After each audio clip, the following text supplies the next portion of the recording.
A paz do Senhor Jesus Cristo, queridos irmãos, pastor Zé Francisco, com você numa reflexão. O capítulo de número 6, versículos 1 e 2 da carta aos Gálatas.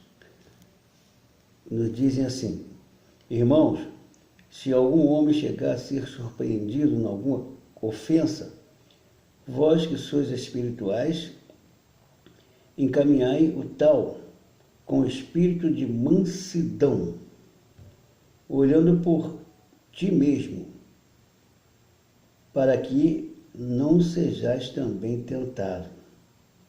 Levai a carga uns dos outros, assim cumprireis a lei de Cristo.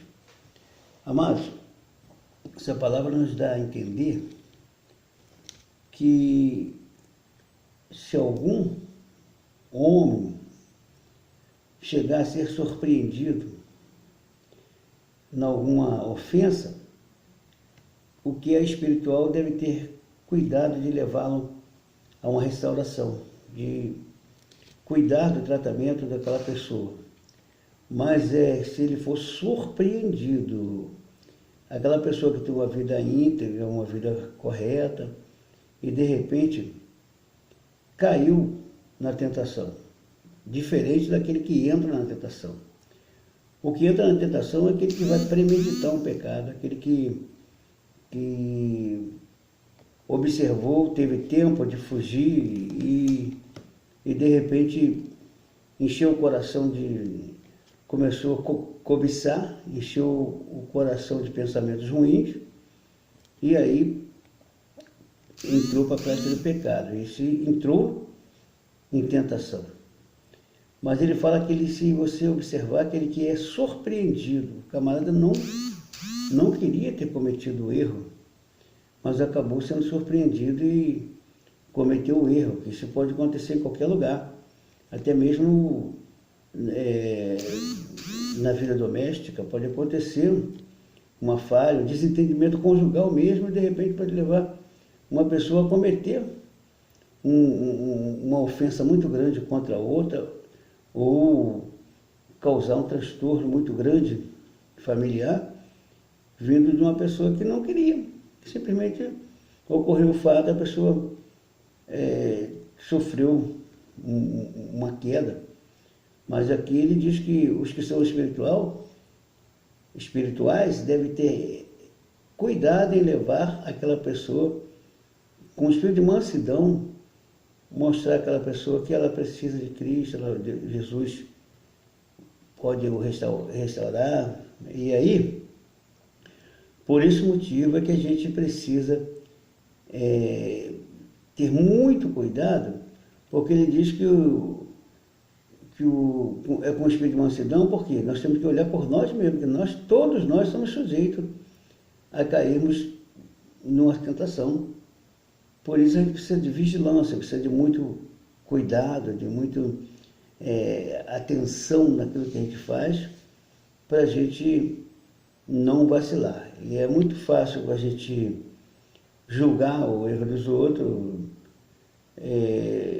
quando a pessoa, às vezes, uma pessoa que tinha uma vida íntegra, correta, e de repente quando ela caiu, você precisa ter compaixão daquela pessoa, levar ela com cuidado, com mansidão, vai com cuidado, dar todas as orientações para que ela possa tomar a posição. Isso chama-se levar a carga uns dos outros.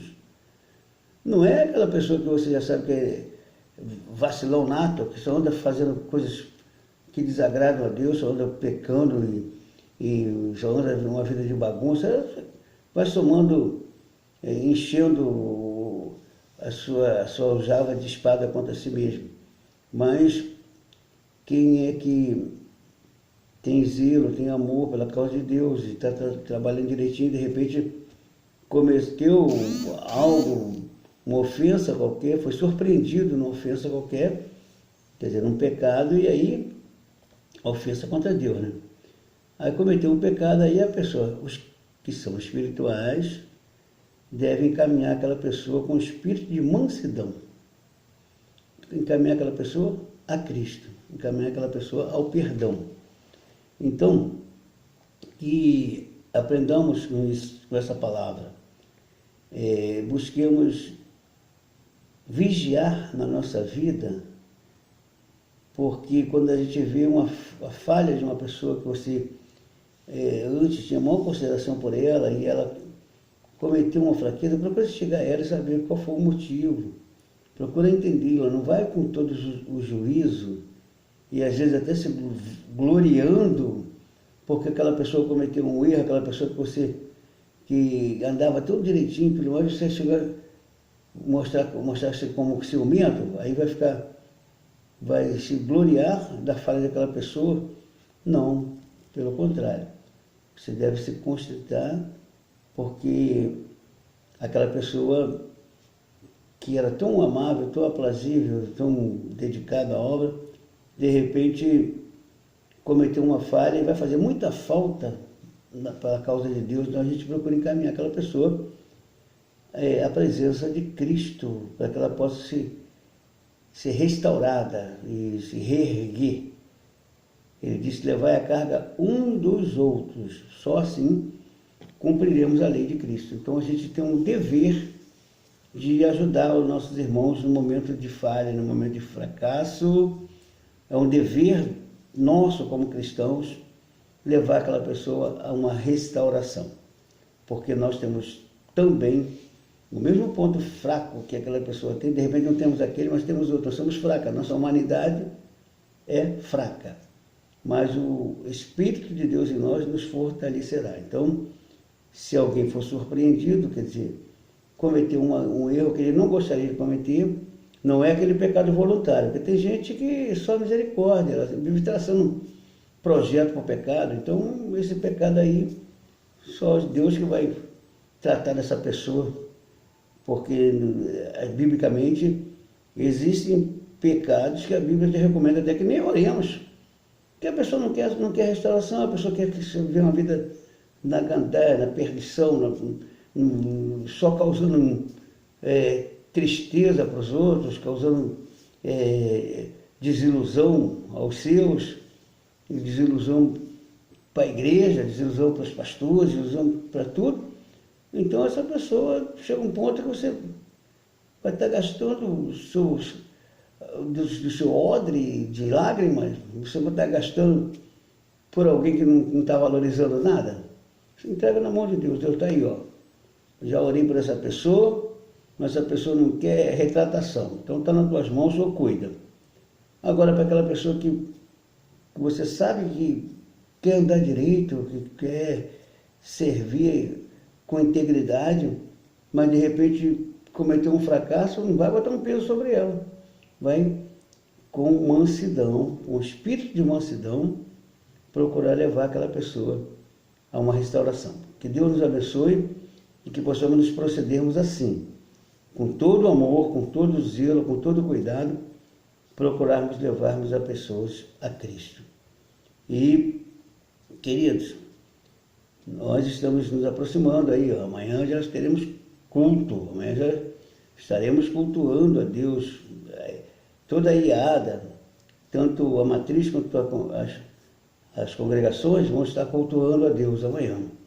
Então, que esse nosso encontro seja de bênção, seja de paz, seja de fato algo que glorifique, que exalte, de louvor a Deus, que possamos nos procedermos assim. Então receba essa palavra no seu coração, entenda que fomos chamados para sermos restaurador de vidas que se quebraram. Porém, aqueles que querem viver uma vida sem conserto com Deus, viver uma vida só de brincar de crentinho, de igrejinha, a esse nós devemos entregarmos na mão de Deus e deixar Deus cuidar. Mas aqueles que têm desejo de servir a Deus, mas cometer um fracasso, não vamos impedir o caminho deles, não. Vamos dar as mãos, vamos trabalharmos para que haja uma restauração dessa pessoa, porque vamos ajudarmos a carregarmos a carga dele, levar a carga uns dos outros, assim cumprireis a lei de Cristo. Que o Espírito Santo nos ajude a fazer assim, para a glória do seu nome. Receba essa palavra e seja abençoado E você, irmão, pratique isso. Conheceu alguém que servia a Deus direitinho, mas por algum motivo houve um fracasso, procura se aproximar dele com o espírito de mansidão e fortalecê-lo, procura restaurá-lo. Então, você vai estar cumprindo o que Jesus mandou. Todavia, se aqueles irmãos vacilão, fala com ele, uma, duas, três vezes já falou, e ele prefere continuar na gandaia, despreza a palavra e quer viver uma vida descontrolada, uma vida desenfreada, uma vida sem regra, aí já é problema dele. Não fica também se gastando por aqueles que não querem. Isso chama-se lançar pérolas aos porcos. Não, mas alguém que queira, não estamos falando de pessoas que ainda não se converteu a Jesus, não. Estamos falando daquelas pessoas que disseram que se converteram a Jesus, mas querem viver em dois caminhos. Existem pessoas que dizem ter se convertido a Jesus, mas querem continuar a vida do pecado. Com esse, Deus não tem como escolha. Ninguém pode servir a dois senhores. Ou a pessoa serve a Deus ou a Satanás. Ninguém pode servir a Deus e a Satanás. Quem quer servir a Deus tem que lutar, abrir mão dos pecados. Que Deus coloque em nossos corações esse desejo de restaurar aqueles que de fato fracassaram, mas que querem um reencontro com Deus, que nós estejamos ali com o nosso apoio. Mas para aqueles que querem só atrapalhar, deixemos ele na mão, entreguemos ele para o Senhor e pronto. Deus nos abençoe e lutemos, levemos a carga uns dos outros para que cumpramos a lei de Cristo. Receba essa palavra para a glória do nome de Jesus.